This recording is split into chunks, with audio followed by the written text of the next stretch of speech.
सरकार उनके टैक्स से पलती बलती है और सरकार अचानक में कहती है तुमको नौकरी देने के लिए हमारे पास रोजगार नहीं है। ये वही सरकार है, ये वही नरेंद्र मोदी जिसने बोला था कि हर साल 2 करोड़ युवाओं को रोजगार दिया जाएगा, यानी कि पिछले 6 साल में 12 करोड़ युवा को रोजगार मिलना था।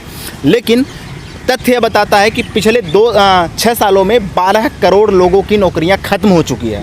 यानी नरेंद्र मोदी 12 करोड़ लोगों को रोजगार देने के बजाय 12 करोड़ लोगों की नौकरियां खत्म कर चुका है।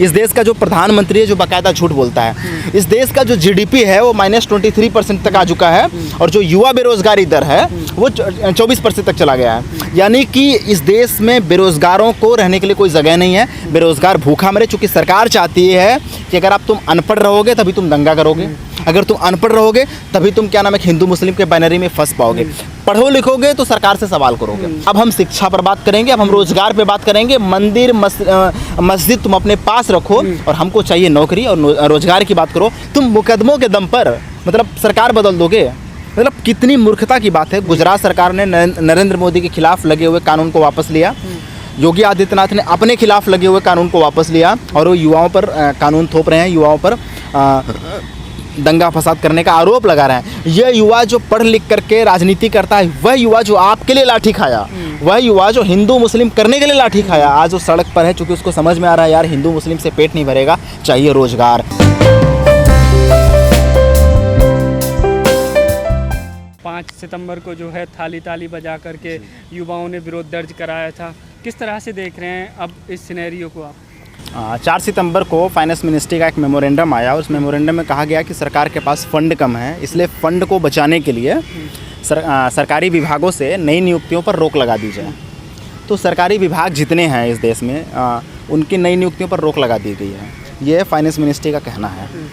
अब हमारा सवाल ये है कि जब सरकार के पास एमएलए खरीदने के लिए पैसे हैं, विजय माल्या, ललित मोदी, मेहुल चौकसी, नीरव मोदी जैसे तमाम भगोड़े जो मोदी के छोटे भाई हैं उनको भगाया गया, उनके बचाने के लिए सरकार के पास पैसे हैं। और लगातार जिस तरह से भ्रष्टाचार बढ़ रहा है, भारतीय जनता पार्टी का जो कार्यालय है वो सुंदर से सुंदर बनता चला जा रहा है, अंबानी को बाकायदा टक्कर दे रहा है। ऐसे दौर में जब जो लोग टैक्स देते हैं, जो छात्र युवा अपने मेहनत से पढ़ाई करते हैं, मतलब उनको नौकरी देने के लिए सरकार के पास फंड नहीं है। मतलब कितनी मूर्खता की बात। वह सरकार जो अदानी अंबानी जैसे तमाम पूंजीपतियों का कर्ज माफ़ कर देती है, हज़ारों करोड़ अरबों करोड़ रुपए कर्ज माफ़ कर देती है और छात्रों को नौकरी देने के लिए उनके पास फ़ंड नहीं है। हम कह रहे अगर आपके पास फ़ंड नहीं है इसलिए आप नौकरी नहीं दे सकते हो, तो फिर आप टैक्स किस बात के लिए होते हैं? जिस देश में जो भिखारी है जो 5 रुपये के कटोरे से जो भीख मांगता है, या जिस कटोरे से भीख मांगता है, या जो बच्चा है जो 50 पैसे का टॉफ़ी लेता है, उसमें भी वो टैक्स देता है।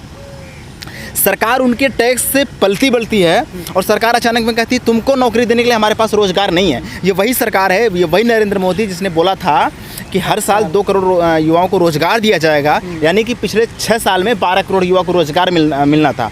लेकिन तथ्य यह बताता है कि पिछले 6 सालों में 12 करोड़ लोगों की नौकरियां खत्म हो चुकी है। यानी नरेंद्र मोदी 12 करोड़ लोगों को रोजगार देने के बजाय 12 करोड़ लोगों की नौकरियां खत्म कर चुका है। इस देश का जो प्रधानमंत्री है जो बाकायदा झूठ बोलता है। इस देश का जो जीडीपी है वो -23% तक आ चुका है और जो युवा बेरोजगारी दर है वो 24% तक चला गया है। यानी कि इस देश में बेरोजगारों को रहने के लिए कोई जगह नहीं है, बेरोजगार भूखा मरे। चूँकि सरकार चाहती है कि अगर आप तुम अनपढ़ रहोगे तभी तुम दंगा करोगे, अगर तुम अनपढ़ रहोगे तभी तुम क्या नाम है हिंदू मुस्लिम के बैनरी में फंस पाओगे, पढ़ो लिखोगे तो सरकार से सवाल करोगे। सरकार को शिक्षा से डर है, सरकार को इसीलिए शिक्षा से डर है क्योंकि सरकार से सवाल करना सरकार के लिए सबसे बड़ी समस्या है। क्योंकि सरकार सवाल से डरती है, जो लोग सवाल करते हैं सरकार उनको तरह तरह के कानूनों में हथकंडों में फंसा करके जेल डालती है। आपने देखा होगा कि 5 सितंबर को जो लोग थाली ताली बजा रहे थे, जो हज़ारों युवा, जो लाखों युवा, मैं उनके थाली ताली बजाने से असहमत हूँ। व्यक्तिगत तौर पे मेरा ये मानना है कि थाली ताली बजाने से न तो कोरोना दूर हुआ था न तो नौकरी मिलेगी। लेकिन जब वो थाली ताली बजाने से कोरोना दूर होने की बात कर रहे थे वहाँ पर पाखंड दिख रहा था। लेकिन हमारे युवा जब थाली ताली बजा करके रोजगार मांग रहे हैं तो पाखंड नहीं बल्कि वो अपना आक्रोश दिखा रहे हैं। इसलिए मैं युवाओं के इस आक्रोश को अपना भरपूर समर्थन देता हूँ और इस लिहाज से समर्थन देता हूँ कि मैं एक युवा हूँ और मैं छात्र राजनीति पढ़ा हूँ, छात्र राजनीति के दौर से गुजर रहा हूँ। इलाहाबाद विश्वविद्यालय जो छात्र राजनीति का एक गढ़ माना जाता है, इलाहाबाद में एक अच्छा प्रदर्शन हुआ, युवाओं ने ज़बरदस्त आंदोलन किया। इस बात के लिए आंदोलन किया कि अब हम शिक्षा पर बात करेंगे, अब हम रोज़गार पे बात करेंगे, मंदिर मस्जिद तुम अपने पास रखो और हमको चाहिए नौकरी और रोज़गार की बात करो। बतौर आज़ाद समाज पार्टी हमने नारा दिया है कि काम दो या पगार दो, युवाओं को रोज़गार दो। क्या लगता है, भले ही मीडिया में तो इस मुद्दे पर बिल्कुल चर्चा नहीं हो रही है, जिस तरह से पूरे देश के युवा परेशान हैं, मीडिया के लिए तो सुशांत सिंह से ही फुर्सत नहीं है पिछले 3 महीने से, लेकिन क्या लगता है बीजेपी के अंदर कुछ इस मुद्दे को लेकर के घबराहट सी होगी क्या, जिस तरह से जो है युवाओं में आक्रोश दिखाई दे रहा है? देखिए, युवाओं में आक्रोश है, लेकिन बीजेपी को एक चीज़ पता है कि ये वही युवा हैं जो राम मंदिर बनाने के लिए और मोदी के लिए जय जयकार करके सड़क पे लड़ रहे थे। ये वही युवा है जो मैं भी मोदी कह के, मैं भी चौकीदार कह के डीपी लगाते थे और आज मैं भी बेरोजगार कह के डीपी लगा रहे हैं। सरकार को पता है, सरकार को पता है कि जहाँ धर्म की बात आएगी ये युवा हमारे तरफ आ जाएंगे। अब ये युवाओं को तय करना है कि तुम्हें रोज़गार चाहिए या तुमको फिर क्या नाम है कि फालतू की बकवास बात चाहिए। देश याद करेगा इस बात के लिए कि जिस दौर में युवा बेरोज़गारी के दौर पर थे, और न केवल युवा, लॉकडाउन की वजह से तमाम ऐसे लोग, मजदूर, दिहाड़ी मजदूर जो रोज़गार की समस्या से जूझ रहे थे और आज उनके पास रोज़गार एकदम से नहीं, चूँकि वो घर पे जाके बैठ चुके हैं। नेशनल क्राइम रिकॉर्ड ब्यूरो का डाटा बता रहा है कि मतलब महज 2019 की मैं बात करूँ, ये लॉकडाउन से पहले, पैंडमिक से पहले 2019 में कुल 43,000 इस देश के किसान और दिहाड़ी मजदूरों ने आत्महत्या किया है। लेकिन सरकार के लिए वो समस्या नहीं है, इस देश की मीडिया के लिए वो समस्या नहीं है। मीडिया को सिर्फ सुशांत सिंह राजपूत से और रिया से समस्या है, या वो मतलब उनके पास तक टिके रहना है। उनको कौन बताएगा कि युवा इस समय रिया नहीं बल्कि किसान यूरिया चाहता है, और युवा जो है रिया नहीं बल्कि वो नौकरियाँ चाहता है। लेकिन उस पर बात न होकर के जिस तरह से दंगा फसाद की बात की जा रही है वो बहुत गलत है। और मैं आपकी बात के साथ नीतीश कुमार के एक बयान को जोड़ना चाहूँगा, जो उनके रैली में जब युवा रोजगार की बात करते हैं उन पे कहते हैं इन सब पे मुकदमा दर्ज करो। कितने बेशर्मी की बात है। मतलब यही शिवराज सिंह चौहान जो एकदम स्वराज हो चुका है और छात्र युवा जब रोजगार की बात कर रहे हैं तो उस पर लाठी चलाता है, उन पर फर्जी मुकदमे दर्ज कराता है। इलाहाबाद में हमारे छात्रों पर फर्जी मुकदमे दर्ज किया गया। तुम मुकदमों के दम पर मतलब सरकार बदल दोगे, मतलब कितनी मूर्खता की बात है। गुजरात सरकार ने नरेंद्र मोदी के खिलाफ लगे हुए कानून को वापस लिया, योगी आदित्यनाथ ने अपने खिलाफ लगे हुए कानून को वापस लिया और वो युवाओं पर कानून थोप रहे हैं, युवाओं पर दंगा फसाद करने का आरोप लगा रहे हैं। यह युवा जो पढ़ लिख करके राजनीति करता है, वह युवा जो आपके लिए लाठी खाया, वह युवा जो हिंदू मुस्लिम करने के लिए लाठी खाया, आज वो सड़क पर है क्योंकि उसको समझ में आ रहा है यार हिंदू मुस्लिम से पेट नहीं भरेगा, चाहिए रोजगार, चाहिए शिक्षा, और सरकार शिक्षा से डर रही है। यही वजह है कि नेशनल एजुकेशन पॉलिसी जिस तरह से आई है, पूरी शिक्षा व्यवस्था का निजीकरण कर दिया गया है।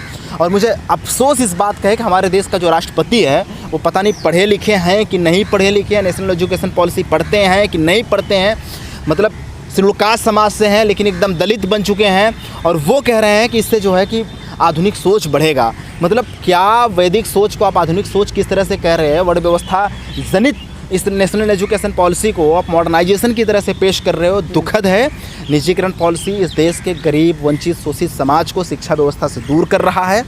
इसीलिए न्यू एजुकेशन पॉलिसी का विरोध होना चाहिए, और इस तरह से जिस तरह से बेरोजगार युवा हक की लड़ाई की बात कर रहे हैं उनका समर्थन करना चाहिए। जिस तरह से 5 तारीख को हमारा समर्थन था, आगे भी कहेंगे इस देश के युवा जो 9 तारीख को 9 बजे 9 मिनट तक दिया जलाएंगे, वो इस बात के लिए जलाना चाहते हैं कि हमारे जीवन में तुमने जो अंधकार किया है, हम उस चंद लौ से बताना चाहते हैं कि हम रोशनी ला सकते हैं। ये महज एक लौ होगी, ये मोमबत्ती की लौ होगी, या दीपक की लौ होगी, या टार्च की लौ होगी, जिस तरह से नरेंद्र मोदी ने दिखाया था। लेकिन अगर आप खामोशी को तोड़ना चाहोगे अपने लाठी से, अपने कानून से, अपने हथकंडे से, धाराओं से, संगीन धाराओं से, तो मत रखिए कि ये युवा उसी भगत सिंह के वारिस हैं जो कभी मोमबत्ती जलाने की बात करते हैं तो कल ये मशाल भी जलाएंगे और आपकी हुकूमत को नेस्तनाबूद करके रहेंगे। क्या लगता है, आपने जिस तरह से जिक्र किया कि ये वही युवा हैं जो मोदी जी के लिए नारे लगाते थे, जय श्री राम के नारे लगाते थे, लेकिन एक शब्द जो जुमलेबाज मोदी जी के लिए पिछले काफ़ी समय से जो है प्रचलित है, तो क्या अब जो है जो मोदी भक्त भी हैं वो इस जुमलेबाजी को समझने लगे हैं कि सरकार जो है किस तरीके से जो है खोखलापन दिखा रही है? सुशील भाई, भूख तो सबको लगती है ना, भूख तो सबको लगती है ना। अब सवर्ण तमाम के जो लड़के हैं ना, वो सड़क पर संघर्ष नहीं करते, वो सिर्फ लीडरशिप करते हैं। तो मतलब मोदी के नाम पर जो युवा सड़क पे संघर्ष कर रहा था ना, वो SC ST OBC समाज का ही था। जाहिरा तौर पे उनके दिमाग में राष्ट्रवाद का एक चस्का बढ़ा हुआ था कि ये आएगा, वो हो जाएगा, पाकिस्तान डर जाएगा, ये हो जाएगा, तमाम चीज़ें। अब सबको पता है कि पाकिस्तान आंख दिखा रहा है, नेपाल आंख दिखा रहा है, चाइना तो आपके नागरिक को किडनैप करके लेके जा रहा है, बोल रहा है कि तुम बोल कैसे सकते हो, अरुणाचल प्रदेश हमारा है। तब युवाओं को लगने चुका है कि नहीं यार, ये एकदम नाकाम प्रधानमंत्री है, निकम्मा प्रधानमंत्री है, इसके अंदर कुछ है नहीं।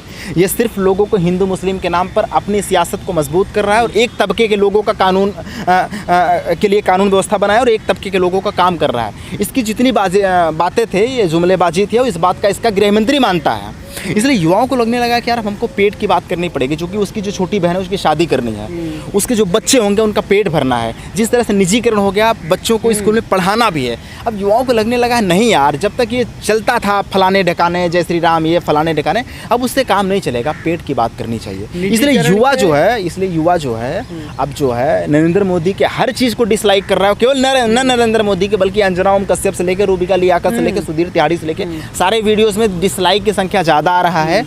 इस बात का प्रमाण है कि सरकार के खिलाफ युवाओं का आक्रोश मजबूती से स्थापित हो रहा है, और जब युवा मजबूती से स्थापित होगा, ज़ाहिर तौर पे सत्ता बदलेगी। चलिए।